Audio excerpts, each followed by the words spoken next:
qui faisait des annonces à la BBC. Il a dit, vous savez, je sentais un peu idiot, vous savez, parce que parfois c'était ridicule, ces messages. C'est tellement ridicule que les Allemands croyaient qu'ils devaient être... Ils passaient en clair.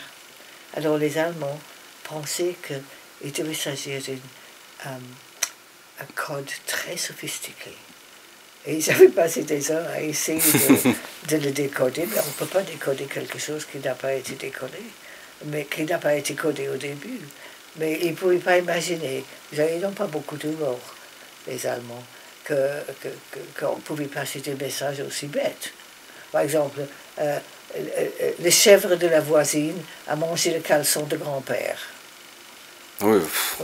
Alors, ça ne voulait rien dire. Mais pour les personnes qui l'attendaient, il avait beaucoup de sens. On a essayé de les passer 3 à 5 nuits d'avance pour donner le temps à l'organisateur de s'organiser. Parce que le maquis n'était pas les personnes ceux qui étaient dans les réseaux étaient ceux qui étaient des personnes pas forcément vous, parce que vous êtes vos voisins qui faisaient un travail dans la journée, mais qui étaient résistants quand c'était nécessaire. Le maquis, c'était des jeunes qui s'étaient réfugiés dans les forêts pour ne pas partir en Allemagne en travaux forcés, ou d'anciens officiers français qui étaient déçus avec l'armistice. Alors ils se sont joints à eux. Et ça, c'était le maquis. Mais le maquis, c'était juste les résistants qui étaient résistants tous les jours. Alors, quand le message est arrivé, parce qu'on a passé par le message avant que la livraison n'était pas prête à partir. Alors, quand c'était prêt, on passait le message 3 ou 5 nuits de suite. D'accord. Et, mais la nuit où ça devait partir, il y avait un subtil changement. On a introduit une couleur. Alors, ça serait le chèvre de la voisine a mangé le caleçon bleu de grand-père. Il savait que c'était à ce moment-là que c'est très astucieux. ils allaient être livrés. Et comment vous avez connu M. Maloubier? Si vous lisez ce livre, il dit que j'avais essayé de le séduire en 1943 à Bullet. J'ai dit, Bob, tu sais très bien que ce n'est pas vrai. Nous n'étions pas à Bullet en même temps. Si, je me rappelle. Et j'ai dit, écoute, Bob, en 1943, tu ne m'aurais absolument pas intéressé. Tu es beaucoup plus séduisant à 90 ans que tu n'étais à 20 ans. Alors, mais je ne sais pas comment je l'ai connu. Vous savez, à Bullet peut-être, mais nous n'étions pas à Bullet en même temps, je suis sûre. Ou dans un des... quand il était à Londres avant de partir. Parce que souvent, vous savez, ils ne pouvaient pas partir. Ils étaient très près. Ils étaient là avec leurs vêtements et tout. Et un signal arrivait en disant ne venez pas, vous allez tomber dans un piège. Les Allemands sont au courant, ils ont infiltré le réseau. Ou ça pourrait être au moment où ils partaient, si le brouillard est tombé sur la Manche, il volait sans lumière, il ne pouvait pas voler dans le brouillard aussi, alors c'était annulé. Ils étaient obligés. Si c'était parce qu'il ne pouvait voler qu'à peu près 10 nuits par jour quand il y avait une lune. Et si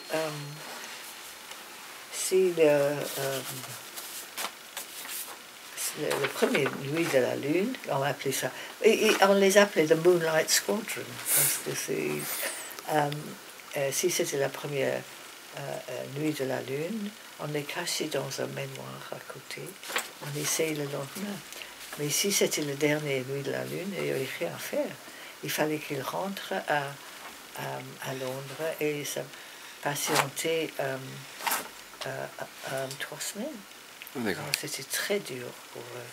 Et c'était tout prêt et puis 3 semaines d'attente.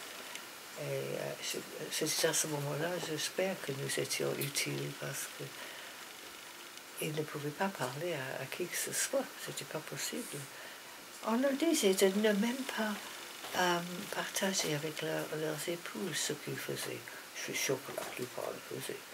Moi, j'aurais été furieuse. Non, je n'aurais pas été furieuse.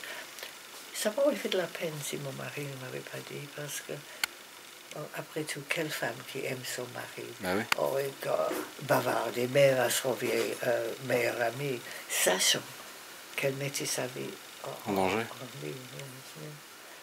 Alors on les entourait, on allait au cinéma, au théâtre, prendre des repas dans les bons restaurants, même danser dans les boîtes de nuit s'ils voulaient. Alors c'était comme ça qu'on essayait de les distraire un petit peu.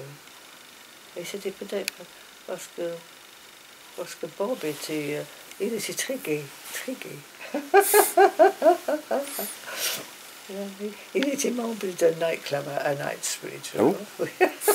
Oh, oui. C'est là où il a rencontré Violette Szabo.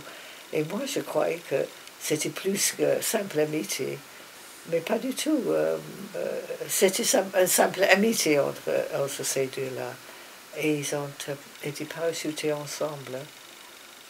Et elle a été arrêtée 2 jours après et exécutée à Ravensbrück. Et tous les ans, il allait à Limoges, où il y avait une espèce de commémoration pour Violette, au mois de juin. Et Bob y allait, tous les ans. Et il allait aussi à Natzweiler. Vous savez ce qui s'était passé à Natzweiler? C'était une grande concentration pour hommes. Et il y avait 4 de nos femmes agents qui avaient été arrêtées. Ils étaient dans Mauthausen, je crois, au Sachsenhausen, je ne me rappelle pas. Et ils devaient être pendus. Et puis tout d'un coup, j'avais décidé de les envoyer à Natzweiler. Curieux, parce que c'était une prison d'hommes. Et tous les jours où ils arrivaient, tous les hommes étaient, ils arrêtaient de travailler et dans les baraques, avec tous les volets fermés et tout fermé. Et puis il y en avait un de nos agents qui avait été arrêté, mais c'était un portrait, il faisait des portraits de femmes. C'était très connu après la guerre. Mais quand ils étaient interrogés par le sergent, je crois, il faisait un portrait. Alors il était très contente. Il avait montré au commandant, qui a dit, est-ce que vous pouvez faire un portrait? Bien sûr, alors il a fait ça. Alors, il ne voulait pas quand même l'envoyer au Porto à cause de ça. Mais alors, il est allé on a 4 camps de concentration. Et à chaque fois, avec son talent, il a pu quand même ne pas être fusillé. Et il est arrivé finalement à Natzweiler. Alors, il était enfermé, mais il regardait par les volets. Et il a vu ces 4 femmes qui traversaient. Mais c'était vraiment curieux. 4 femmes qui traversaient, qui allaient dans une baraque un peu plus loin. Mais on ne les a jamais plus revues. Et après la guerre, il s'est rappelé de ces femmes et il a fait leur portrait. Et c'était comme ça qu'on a pu identifier. D'accord. Et ces femmes-là, on avait mis dans des petites cubicles. Et on les avait donné une piqûre pour les paralyser. On leur disait que c'était contre quelle maladie. Elle résistait, mais il n'y avait rien à faire. Alors elle était complètement paralysée. Et quand elles étaient paralysées, on les mettait dans l'incinérateur, vivant. Mais la dernière commençait à se remettre. Alors elle se levait sur le brancard et elle essayait de s'échapper. Elle a gratté la figure du caporal qu'il a jeté. Mais il l'a jeté quand même. Et après la guerre, il était, quand ils ont su qui étaient ces femmes, il a été pris comme criminal de war criminal. Et son plaidoyer, c'était « Mais j'étais un simple corporal, je faisais mon devoir, que voulez-vous » Oui, mais quel devoir? Alors il avait toujours la figure où ses enfants... Griffé. Terrible, hein? Terrible.